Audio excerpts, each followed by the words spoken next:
5, 4, 3, 2. And we're back. Table scraps. Yes, sir. Man, Going in. I mean, literally. table Literally. Yeah, I was hungry. Yo, see what happened to the chips, man? I was the Tasmanian devil. He I was is going in. primarily responsible Yes. for the demise of the chips. Yes. That is all G. Messi Marvin. I got a pregnant woman at home. Alright, brother, you get a pass. Devouring the I don't chips. get nothing either. Jeez,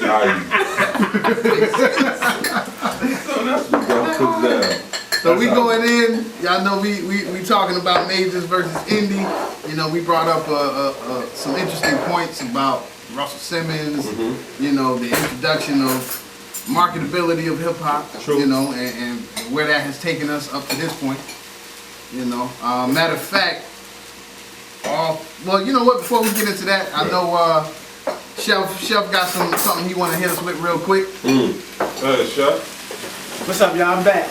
As you can see, as always, I did tone it down a little bit. You know what? I normally do 2 different cuisines. My guest chef didn't come tonight, so I still went all the way in. So I'm gonna finish you with the chipotle chicken fajitas. I got the fresh onions, the fresh green pepper, the fresh red pepper being sauteed as you hear right now.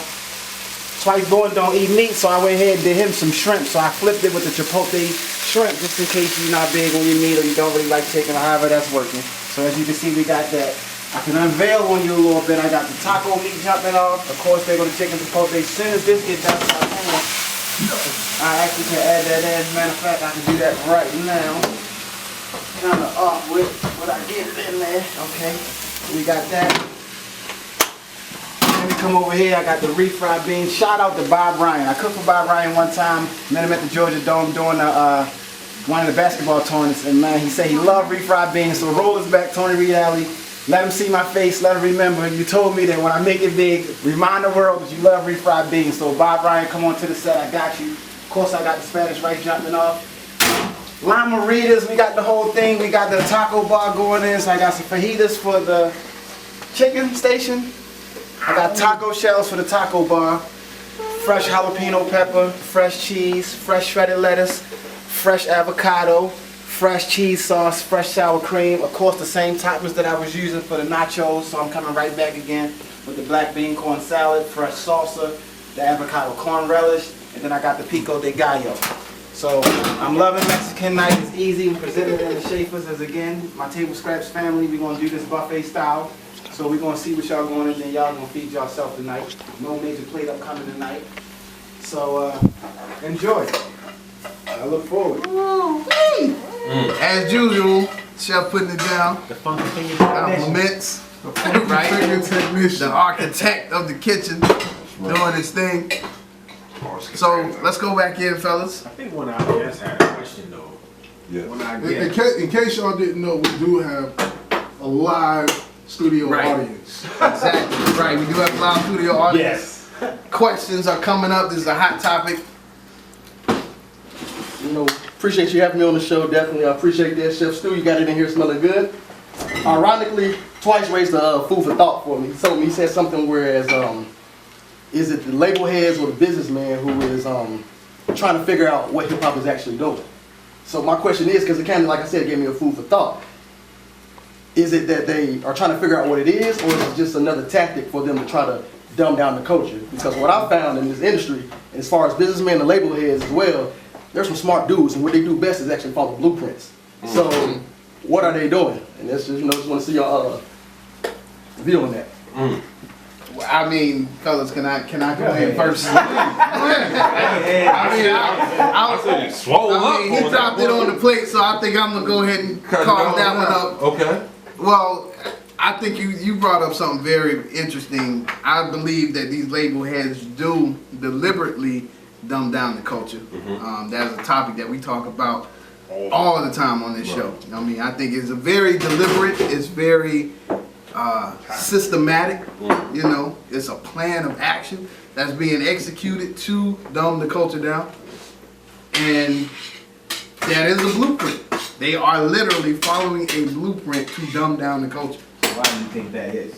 Why do you think they're trying? Well, I mean, because I know, but- right. Well, if we I mean, we had to take it back even, you know, Years. back further, and you have certain people, certain groups, certain people who have been discredited, you know, in everything. I mean, you know, we talk about it all the time, from whether it was black culture being implemented into pop culture, you know. It's all because as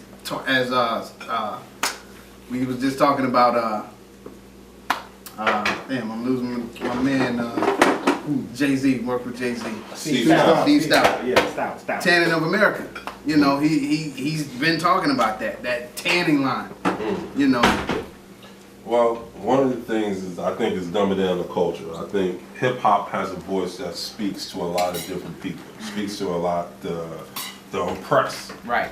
So when you start, like you said, systematically taking it down and you're killing off the head and whatnot, then of course our people will look at us. You know, we out here killing each other over nothing. We're the only race that actually do this. Right. Or hurt each other.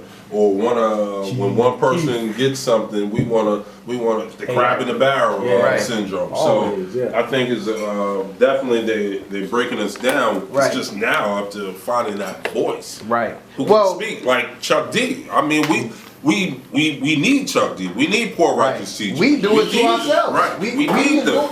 All they have to do is just give us a platform to do it. Well, I mean, it didn't just start though. You look back at Harlem Renaissance and you look at jazz culture, which was hip hop at that time. True. And you had the musicians who were doing these amazing solos. You know, Right. you had John Coltrane and Right. all of them. You know, they doing these crazy solos.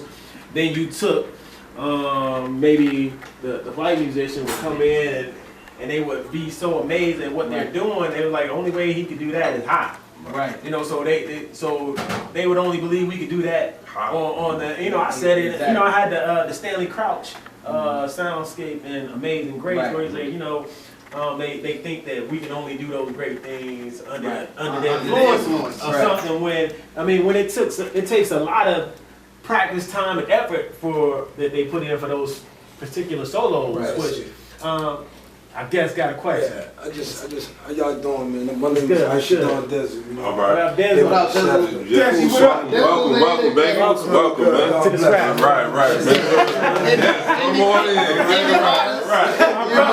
I love the movement, you know what I mean? And I like to talk because, I mean, I am a voice of hip hop. I was Right. born in Brooklyn, I was raised in Jamaica. We come Right. from a different culture, Yes, a sir. different vibe, you get me? But at the same time, with this industry, we need more creativity. Without that, we lacking the creativity. And you know what I'm saying, the whole thing about it being original Right. from start to finish, not an idea where you sucked off. Now we all grew up into it, so I know Right. you might have bit off a piece of this, or you might have Right. cut off a little piece of that, but that's what makes you as a person and as an artist in the game. So as far as with the industry, what are they looking for? What are they looking to exploit to get their dollars? Right. That's probably their, you know what I mean, agenda. Right. And for us as the artist, as the actual voice behind it, we represent creativity. We represent the source. We represent the pain, the struggle, what's coming from it, what you mean from it, everything. You know what I mean? I live it, I breathe it. So that's what I had to share to the Oh. That's what we want to hear. Hey, That's what I want to hear from an That's artist. the voice Right. That's of what I table want to hear scraps. from an artist, not someone who's telling me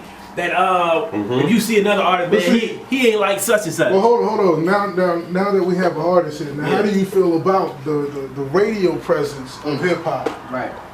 As with you trying to cultivate your Honestly, talents that's and all everything, numbers. it's all numbers. That's all numbers. Yeah, if it's appealing. But a lot of people ain't. I mean, it's really not making that much money. No, I mean- you only got a few of them that are making Honestly, it's not some even really making that much big sense dollars. either. It's not even. I mean, when you think about it, the industry done got so diluted. Right. yeah. Right. You got me? I mean, it's just sad right now. You get me? So, and then what's on the radios right now? If the few of it is positive, you gotta hold